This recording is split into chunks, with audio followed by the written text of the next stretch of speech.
Nakapunta ka na ba sa Chocolate Hills ng Bohol? Kung oo, malamang na mangha ka sa ganda at kakaibang hugis ng mga ito. Pero kung bumisita ka ngayon sa mga Chocolate Hills, malamang mamangha ka rin sa kahayupan ng ilang mga individual na walang pakundangang sinisira ang mga obra maestrang ito. Mantakin nyo, nagkwari sa mga Chocolate Hills ang kakapal. Isang pagpapatunay na mayroong Diyos. Mga hindi lubusang maipaliwanag na likhain. Ngunit tulad ng kadalasang nangyayari, tao rin ang madalas sumira sa mga obra maestra ng ating Panginoon. Pinagpala ang Bohol. Maraming makasaysayan at makapigil-hiningang tanawin ang makikita rito. Nandito ang pinakamatandang simbahan sa buong Pilipinas, ang Baclayan Church na itinayo pa noong 1595. Dito rin sa mga kagubatan ng Bohol matatagpuan ang pinakamaliit na unggoy sa buong mundo, ang tarsier. Ngunit nakilala ang Bohol hindi lamang dito sa ating bansa, kundi pati na rin sa buong mundo dahil sa nakamamanghang Chocolate Hills. Kamakailan ay naharap sa isang mapait na problema ang Chocolate Hills, ang panganib na tuluyan ng mawala ang mga burol na ito. Ang lupain ng Bohol ay isa rin sa pinakamagandang pagkunan ng isang materyales sa paggawa ng kalsada. Ang limestone o anapog kung tawagin ng mga Boholano ay isang primera klaseng panambak. Ito, high quality yan. High quality. Bali, isa kayo, wala pa yan dahil yung materials high quality yan. Yung compaction, hindi pa rin masasabi. Tawag sila dyan, anapog, Ben? Anapog, anapog. Limestone. Limestone. Sagul, ito kayo, sagul siya ng graba. Graba at saka anapog, sagul siya. Para sa, sa item 201 siya sabi. Pinakano niya. Mga gaano katagal nagtatagal yung mga ganyan? Basta maganda ang compaction, lifetime siya. Dito sa munisipalidad ng Carmen, 54 kilometro ang layo mula sa lungsod ng Tagbilaran, nakahimlay ang karamihan ng mga Chocolate Hills. Dito rin nakatuon ang mga proyektong pang-infrastruktura ng gobyerno dahil sa sirasirang kalsada at mga tulay patungo sa lugar ng Chocolate Hills. Nakasaad sa isang resolusyon ng lokal na pamahalaan ng Bohol kung saan lamang maaring magmina ng limestone ang mga construction companies. Ngunit sa kabila nito, may ilan pa rin ang lumalabag. Ang burol na ito sa isang barangay sa munisipalidad ng Carmen ay isa lamang sa mga Chocolate Hills na hindi pinatawad at pinagminahan ng limestone ng isang construction company. Disyembre nung nakaraang taon, isang construction company naman ang nahuli sa aktong nagmimina ng limestone sa mismong Chocolate Hills. Kung titingnan mo sa highway, wala kang makita eh. Parang walang nangyayari. Nagtanong-tanong pa nga kami kung saan banda na meron yung mga activity na ganito. So tinuro ng mga tao, dyan, pasukan nyo yan, yung medyo parang daan na yan, makikita nyo sa likuran.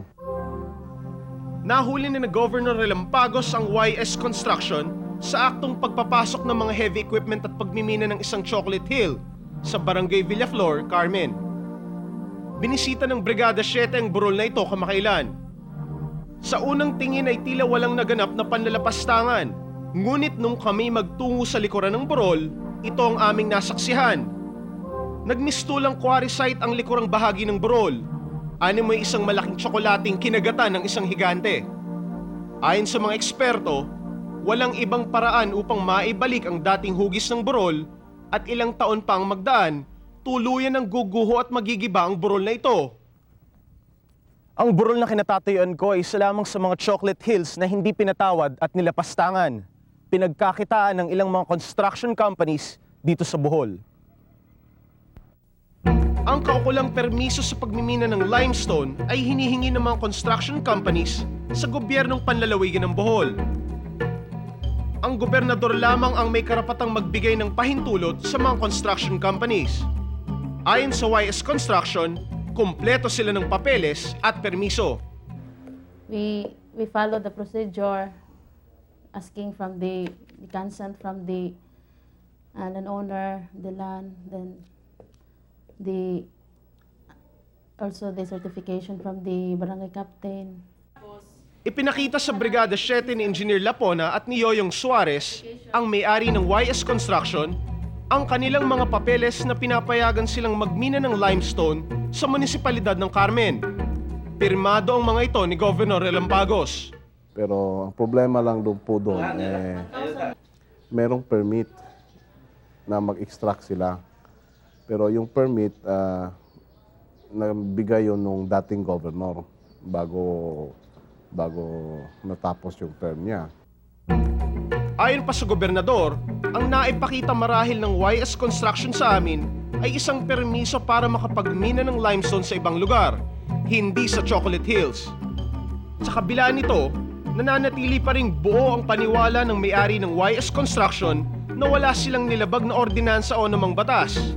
Hindi ko pinansin kasi mayroon kaming permit.